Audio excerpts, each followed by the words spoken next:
Hello everybody, it's vanburman here. Welcome back to another video. Today I am doing my long awaited and presumably anticipated review of The Outer Worlds, which, as you know, came out last year, I believe, for the Epic Games Store, and it's obviously been subsequently now released on Steam. I did a live stream on it not that long ago, probably about a month ago. The footage that you're seeing here is mainly from the end of towards the end of the game. But it's just a generic, shootery section in a big complex, so it's nothing too revealing, I guess. Relatively spoiler free anyway, so that's nothing to worry about. The Outer Worlds is, of course, made by the creators of Fallout New Vegas, Obsidian. I believe they're actually working on something new at the minute, so we'll have to keep an eye on that. And you can really see a lot of the influences there from New Vegas. I think it's already been coined that it's, the quote-unquote spiritual successor, and I'm inclined to pretty much go along with that. I think that's, definitely the feeling that you get. You can sort of kill anyone and have to live with that consequences if you, go on a mad tear, for example. But yeah, generally, the story's pretty sound. It's quite interesting. A good play on the, space adventure genre. I've not yet played any of the DLCs, but it is my intention to do so. So as and when I get them, may well do a live stream or video on them or whatever.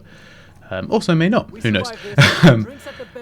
But yeah, it's one of those games that, is very much, well, if you liked Fallout in any sense, then you will no doubt like this.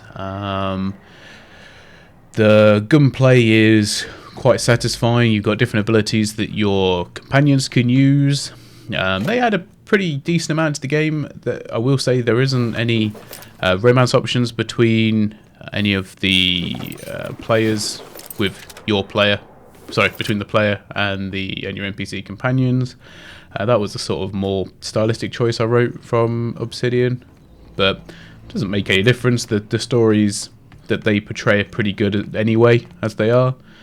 So you are basically part of a colony from Earth to this sector, which is sort of ran by corporations, one of the main ones being Spacer's Choice, the first one that you come up against.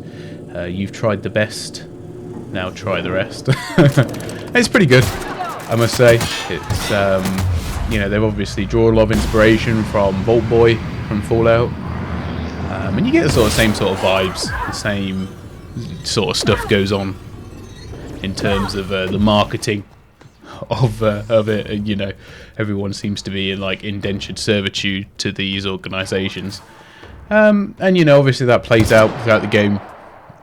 Without wanting to go into it too much about the different factions and whatever, your choices do make a difference on how the world is shaped. Obviously, in this one, you'll see little differences that may not occur when you go through it, like the iconoclasts here are helping me assault this base, which I'm guessing, could be different in a different timeline. But yeah, it's nice that has some sort of meaningful impact. I think the point of the video really was mainly just for me to tell you how great it is, and that it released on Steam at half price, and I guess it will be quite heavily discounted in the sales. And I really can recommend this as an action RPG fan. It's got all the things you would want. The upgrades are substantial. They actually make a difference to how the game plays out. And one of the things I probably would say is that generally, other than perhaps one of the later boss fights, I did generally tend to find everything fairly easy. There's a few environmental enemies that are quite tough, but you can choose to avoid them until much later on. You can sort of tailor the challenge as and how you feel like it, based on how you want to progress the story.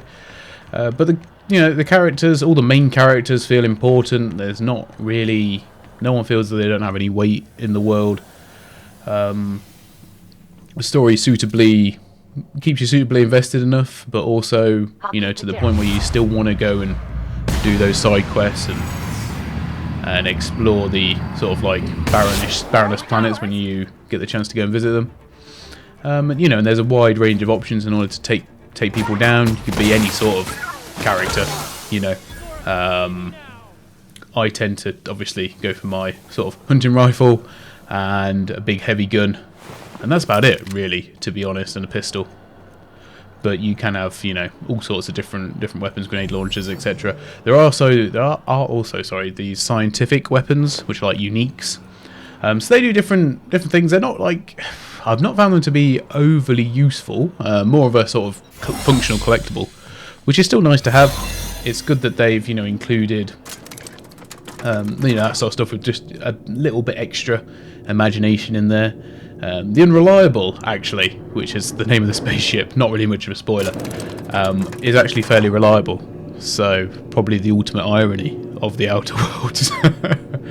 But yeah, a game that I truly can wholeheartedly recommend. I just would maybe have liked to have done more coverage on it at the time. I was running it off my laptop with the 3GB 1060 in there. It ran it perfect, if not maybe slightly hot on the laptop, but that's the laptop, not the game. And I've experienced no issues with the Steam version either. So, I mean, yeah, what more is there really to say? I don't really know what else I can add in terms of critical commentary for it, because it's been one of the best action RPG games I've played in a long while. And that's the fact, especially when you compare it to Fallout 76, for example. But we're about to go into a main story area, so I'm going to leave it here, but thank you very much for watching, and hopefully I'll see you on the next one. Let me know if you've played it, if you've enjoyed it, or let me know if you're, you know, looking forward to picking it up, potentially. Thanks for watching, everyone, and I'll see you next time. Bye for now.